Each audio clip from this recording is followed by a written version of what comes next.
Assalamualaikum warahmatullahi wabarakatuh. Saya Nilam Cahya dengan NIM 30100120019 kelas 11. Di sini saya akan menjelaskan pengertian dari psikologi agama. Psikologi agama adalah ilmu yang mempelajari tingkah laku manusia dalam hubungan dengan pengaruh keyakinan terhadap agama yang dianutnya. Kemudian yang kedua yaitu manfaat mempelajari psikologi agama.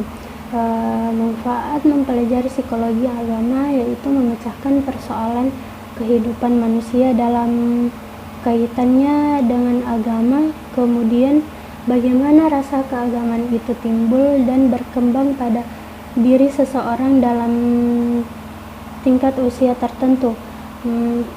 Bagaimana rasa keagamaan itu dapat mempengaruhi ketentraman batinnya, dan bagaimana konflik yang terjadi dalam diri seseorang hingga ia menjadi lebih taat menjalankan ajaran agamanya dan meninggalkan ajaran itu sama sekali. Kemudian yang ketiga, faktor yang berperan dalam perkembangan jiwa beragama. Ada dua faktor, yaitu yang pertama faktor internal. Dari segi internal, seseorang tahu tentang agama karena dari fitrah atau bawaannya. Fitrah beragama ini ada yang berkembang secara alamiah dan ada yang memerlukan bimbingan sehingga fitrah tersebut berkembang secara benar sesuai kehendak Allah. Dan yang kedua itu faktor eksternal. Ada dua faktor, yaitu yang pertama faktor keluarga. Karena keluarga tempat di mana kita dibesarkan, keluarga juga berpengaruh besar terhadap pertumbuhan dan perkembangan. Kemudian yang kedua faktor lingkungan. Lingkungan sangat berperan penting dalam pertumbuhan dan perkembangan anak. Lingkungan itu adalah keluarga, sekolah, masyarakat, tempat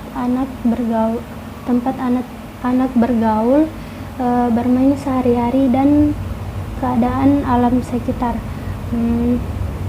Besar kecilnya pengaruh lingkungan terhadap pertumbuhan dan perkembangan tergantung pada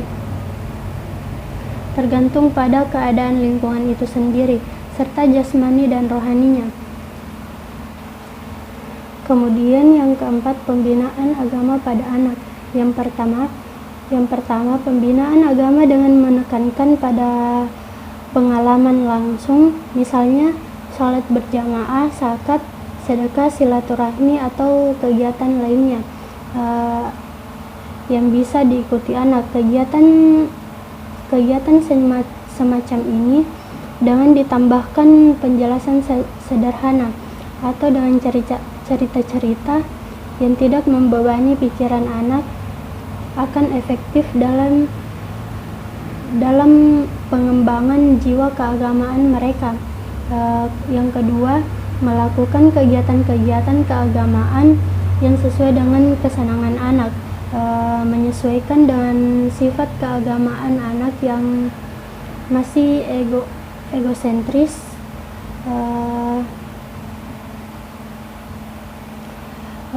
Model pembinaan keagamaan tidak mengikuti kemauan orang tua ataupun guru, namun harus menyesuaikan dengan kondisi psikologis anak dengan banyak variasi agar tidak cepat bosan. Yang ketiga, pengalaman keagamaan anak selain diperoleh dari orang tua, guru, atau temannya, mereka juga memperoleh dari lingkungan sekitarnya yang secara tidak langsung telah mengajarkan pola hidup beragama. Oleh karena itu, anak sekali waktu bisa diajak untuk berbaur dengan lingkungan sekitarnya dalam melaksanakan kegiatan keagamaan. Misalnya salat tarawih, salat Jumat, kegiatan pengajian, dan kegiatan keagamaan lainnya.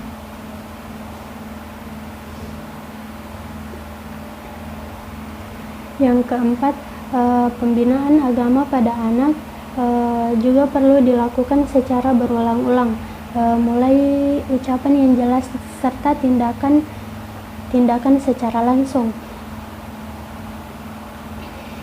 Seperti mengajari salat, maka lebih dahulu diajarkan tentang hafalan bacaan salat berulang-ulang sehingga hafal sekaligus diiringi dengan tindakan salat secara langsung, dan akan lebih menarik jika dilakukan bersama dengan teman-temannya. Yang kelima, mengingat sifat agama anak masih imitatif, pemberian contoh nyata dari orang tua, guru, dan masyarakat di lingkungan sekitarnya sangatlah penting. Untuk itu, dalam proses pembinaan tersebut, perilaku orang tua maupun guru harus benar-benar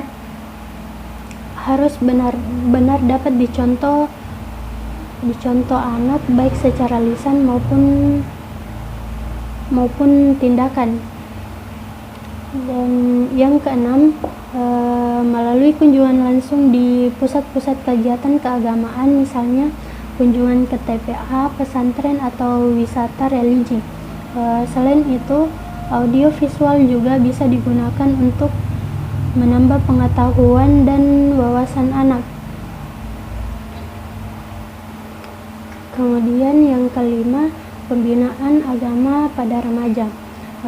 Pemahaman terhadap dinamika psikologis remaja sangat diperlukan oleh para orang tua dan guru.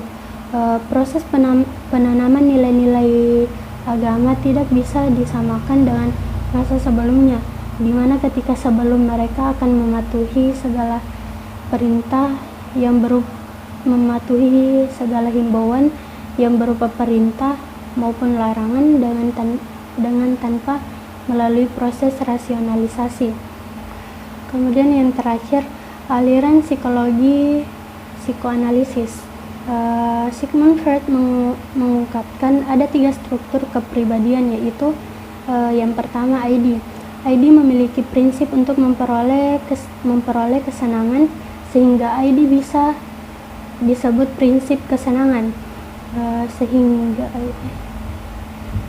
ID selalu mengirim dorongan-dorongan agar segera terpuaskan atau pikiran-pikiran yang saling bertentangan satu sama lainnya.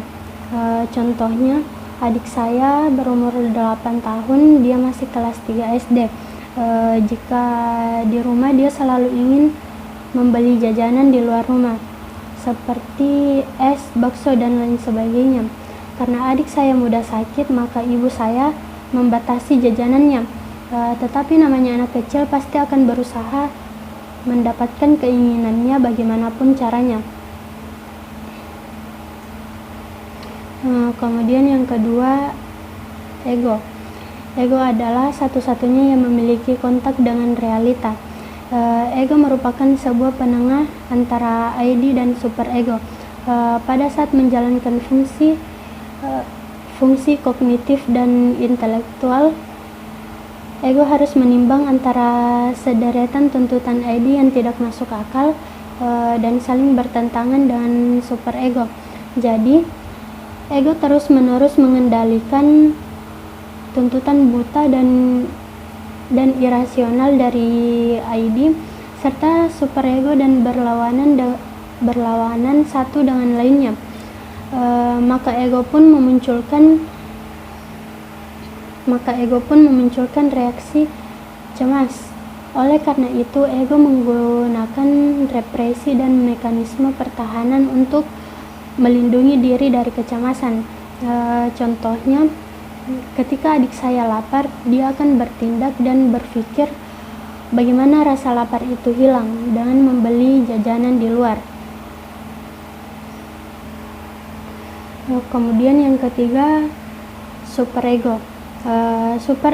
Superego mewakili aspek-aspek moral dan ideal dari kepribadian serta dikendalikan oleh prinsip-prinsip moralitas dan idealis.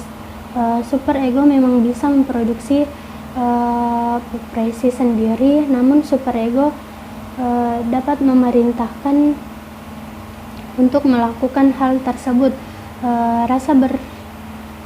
Rasa bersalah akan muncul pada saat ego bertindak atau bernilai untuk bertindak jika bertentangan dengan standar moral superego. Contohnya, ibu saya telah melarang adik saya untuk tidak membeli jajanan di luar rumah, tapi dia akan tetap memaksa ibu untuk mengizinkannya membeli jajanan di luar rumah. Sekian dari saya. Wassalamualaikum warahmatullahi wabarakatuh.